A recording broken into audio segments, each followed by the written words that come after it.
Assalamualaikum warahmatullahi wabarakatuh. Alhamdulillahirrabbilalamin. Bagaimana kabarnya semuanya? Semoga kita semua selalu dalam keadaan sehat walafiat. Amin ya rabbal alamin.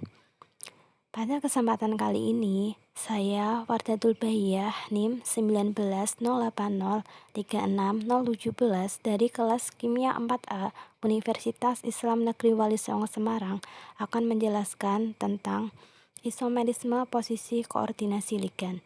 Saya mengucapkan terima kasih kepada Ibu Mulyatun selaku dosen mata kuliah Kimia Koordinasi dan Organologam yang sudah memberikan kesempatan kepada saya untuk mempresentasikan materi ini. Langsung saja kita simak materinya sebagai berikut.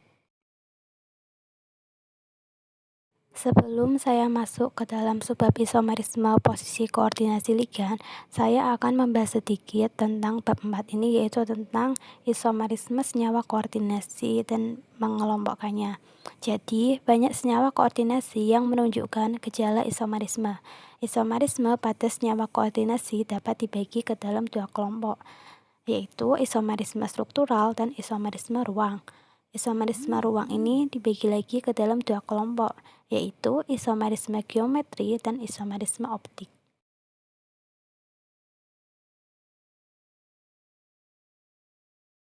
Jadi, apa sih yang dimaksud dengan isomerisme struktural? Nah, isomerisme struktural yaitu suatu senyawa dengan rumus kimia tertentu yang sama, namun memiliki susunan struktur atom yang berbeda. Isomerisme struktural ini dibagi lagi ke dalam 6 macam. Ada isomerisme tautan, isomerisme koordinasi, isomerisme ionisasi, isomerisme sulfat, isomerisme ligan, dan isomerisme posisi koordinasi ligan.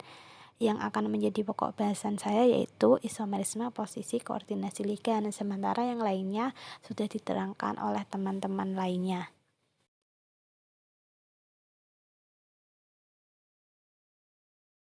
Isomerisme posisi koordinasi ligan hanya teramati pada senyawa kompleks yang memiliki lebih dari satu atom pusat.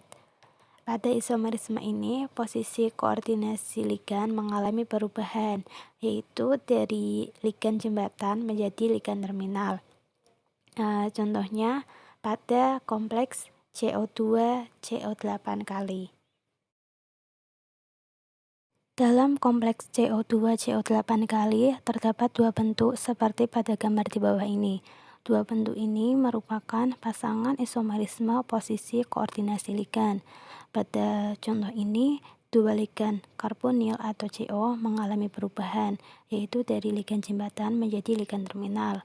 Pada gambar yang sebelah kiri, CO ini bertindak sebagai ligan jembatan, sedangkan pada gambar yang sebelah kanan, CO ini bertindak sebagai ligan terminal.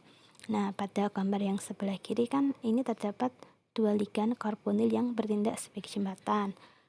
Ini yang ligan karbonilnya yang atas sama yang bawah yang menghubungkan kedua CO, menghubungkan kedua kobal yang kanan sama kiri. Ini yang dinamakan ligan jembatan. Nah, jadi apa sih yang dinamakan ligan jembatan itu? Ligan jembatan itu dia itu dapat menyatukan atau menjembatani atau menghubungkan atom pusat yang lebih dari satu. Jadi kan di sini terdapat lebih dari satu atom yang bertindak sebagai atom pusat. Ada kobal sebanyak 2 kali. Nah, kedua atom pusat ini tuh dihubungkan oleh ligan yang berfungsi sebagai jembatan, dan yang bertindak sebagai ligan jembatan di sini yaitu karbonilnya gitu. Kemudian untuk gambar yang sebelah kanan, di sini itu terdapat ligan terminal. Dinamakan ligan terminal karena ligan ini itu tidak dapat menjembatani, tidak dapat menghubungkan kedua atom pusat. Jadi pada gambar yang sebelah kanan ini tuh terjadinya itu interaksi ikatan kovalen antara kedua inti, sedangkan ligannya itu terikat pada masing-masing inti. Jadi gambar yang sebelah kanan dan di sebelah kiri itu sama-sama memiliki CO2, terus jumlah karbonilnya juga ada 8 biji, tapi cara berkoordinasinya yang berbeda. Jadi inti dari isomerisme posisi koordinasi ligan yaitu tuh hanya teramati pada senyawa kompleks yang memiliki lebih dari satu atom pusat, lalu mengubah dari yang ligan jembatan menjadi ligan terminal. Terima kasih teman-teman semuanya atas perhatiannya. Apabila ada penjelasan yang kurang tepat, saya mohon maaf. Dan apabila ada kritik dan saran, mohon bisa disampaikan. Dan apabila ada pertanyaan atau ada yang kurang jelas, bisa ditanyakan. Sekian dari saya. Wassalamualaikum warahmatullahi wabarakatuh.